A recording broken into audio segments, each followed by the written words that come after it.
leaving anybody on hold. And also, once again, just to be a shameless, self-promoting attention whore, I just want to let everyone know I'm putting clips up on YouTube tonight of the show. So, if you want to check out these clips, just go to my YouTube channel, which is Charles Lamson's webcam video. And there you'll see a bunch of clips from previous shows and tonight's shows. And I just want to let everyone know that, they'll be up there tonight, but I usually don't get around to organizing them until the next day. So just bear that in mind. And that call-in number. I just want to give that out again real fast here. Let's see.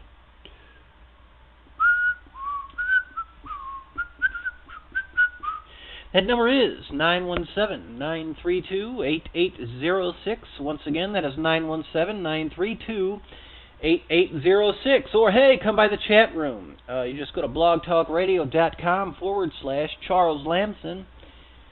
Come by the site and look for the chat link and come join us. It'll be awesome. And talk with some like-minded individuals. We're all a bunch of sick freaks, right? So, okay, bearing all that in mind, let's see here. Mind control. Alright, so we were talking about this movie, The Labyrinth, and how a lot of people in this alternative research community think that it's some sort of mind control tool used by the Illuminati, MK Ultra, what have you. And I was talking about some of the symbolism some of the controversial symbolism from the movie that people think are mind control triggers. And I think the last thing I touched on was the snake. At one point, Jareth offers Sarah the ball in exchange for Toby. And when she refuses, it turns into a snake, which he tosses at her. Snake equals the Reptilians, the Brotherhood of the Snake, Illuminati. And once again, I mentioned, I think sometimes we make a stretch with some of these things. Snakes are just scary. So, it's like, I think, I don't know, as a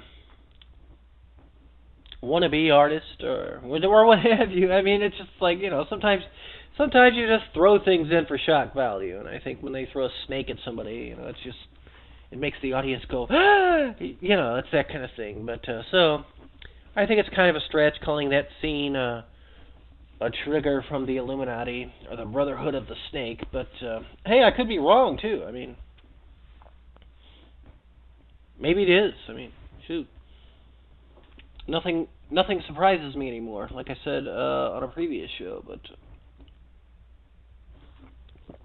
okay. The glass ball also is supposed to be some sort of trigger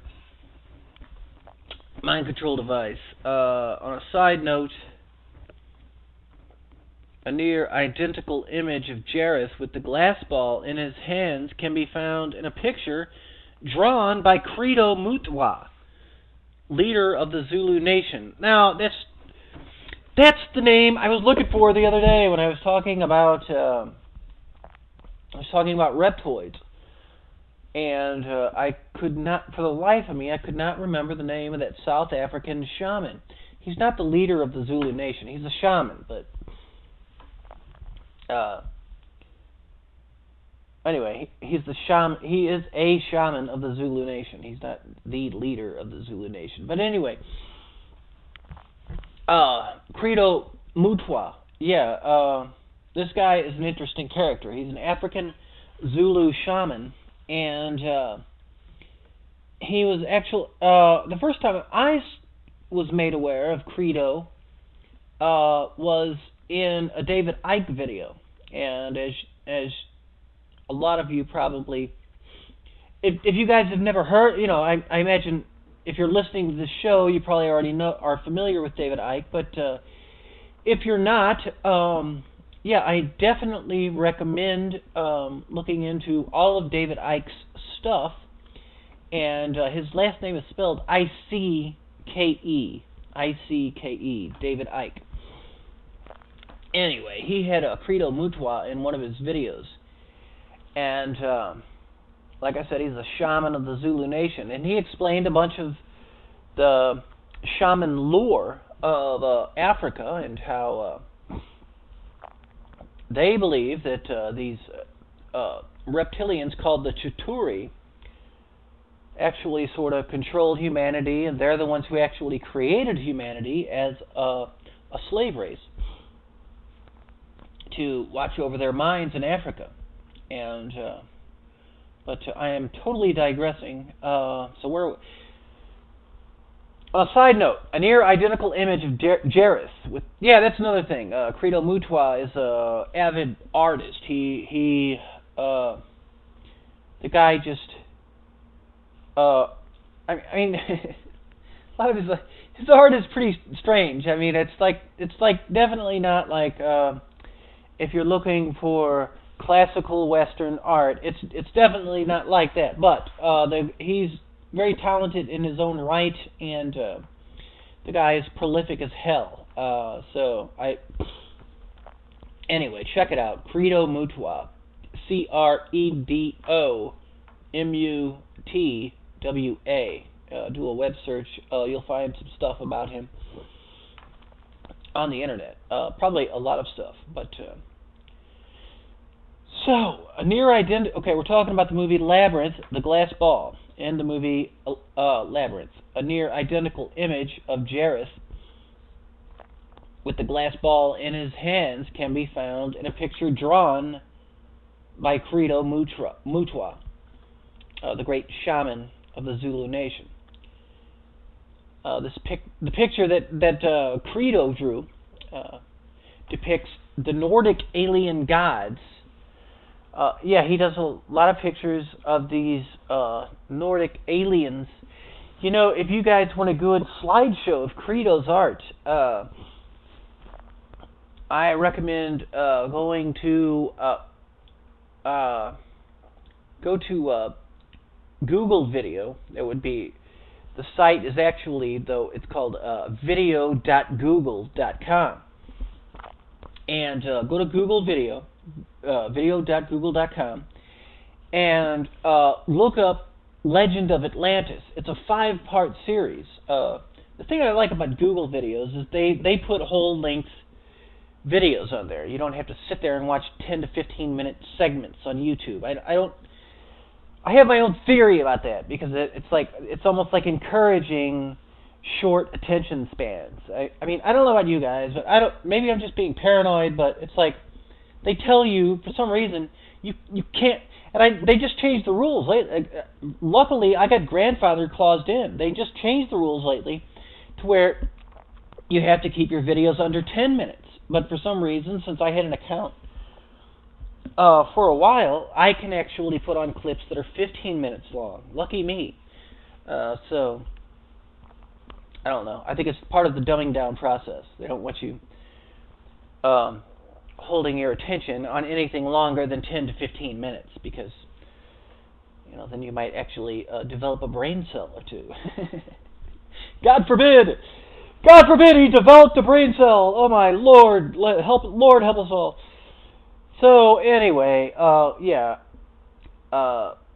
Credo, one of the pictures he draws, it depicts a Nordic alien, quote, God, unquote, who supposedly visited the Zulu tribe eons ago. They were tall, blonde, and blue-eyed, and wielded a ball in their hands that was linked to them, being able to appear and disappear, exactly as Bowie is depicted in the movie. And, that's an interesting notion. If you guys are into your alien lore or your alien research, you'll know that, a lot of abductees claim to have been abducted by these beings called the Nordics. And it's not just greys and reptoids, ladies and gentlemen. They say that there are these humanoid beings that look very human, except they might be a little bit taller. Well, sometimes they're reported as being taller, on average, but sometimes they're reported as actually being diminutive in nature, smaller than we are. And but anyway, these humanoids are the Nordics. That's what they call them that because they have blonde hair, blue eyes, and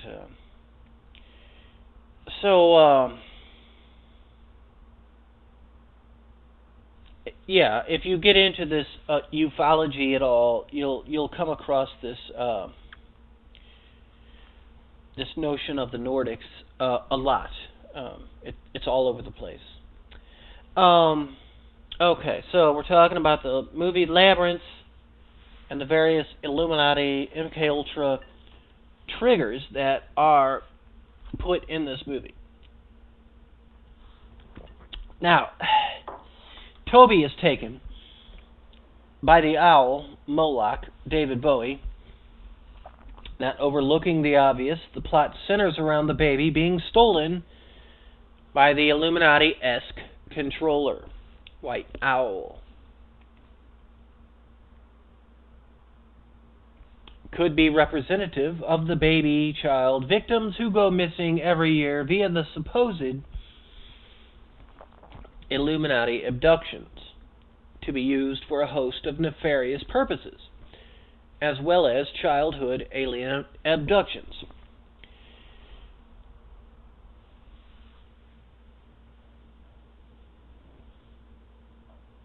Okay, so we start having control over time.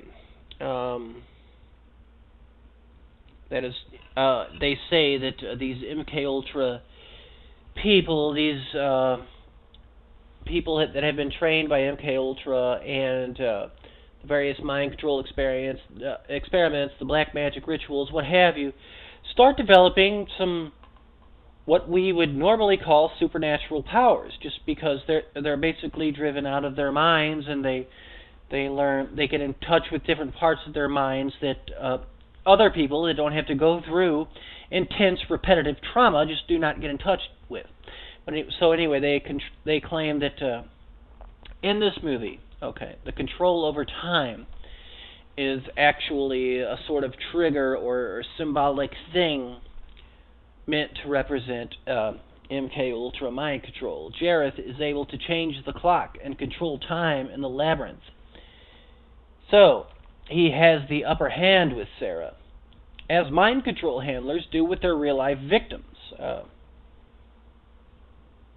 They can just make days wipe out, while they can give you trigger words, and your alternate personality comes to the fore, and then you go off and you do whatever mission they want you to do, be it a sexual slave or assassin or agent provocateur. You come back and you're like, whoa, shit, a whole whatever day is gone, or an hour. It's some wild stuff, but so this is what it's claimed, that mind control handlers are actually able to do this with their real life victims, without them. Most of the time, without them even realizing any time has gone by. That's how much of a science it's gotten down to. But sometimes, I guess, they can't really. But anyway, so they claim that hyperdimensional alien controllers also have control of time. So they can have you gone on a 40-year mission and bring you back an hour and a half later. You only missed an hour and a half worth of time. They take you outside of the three-dimensional reality into a fourth and fifth dimension. In these dimensions, time means nothing. So when they return you back, if they get it exact, if they get it precisely right, you don't observe any time passing whatsoever. However, sometimes they fuck up, and people have like an hour to 3 hours to 4 hours missing time, and they're like, what the hell happened there? So, the labyrinth itself, with all its trickery and illusion, everything keeps changing and nothing is as it appears to be.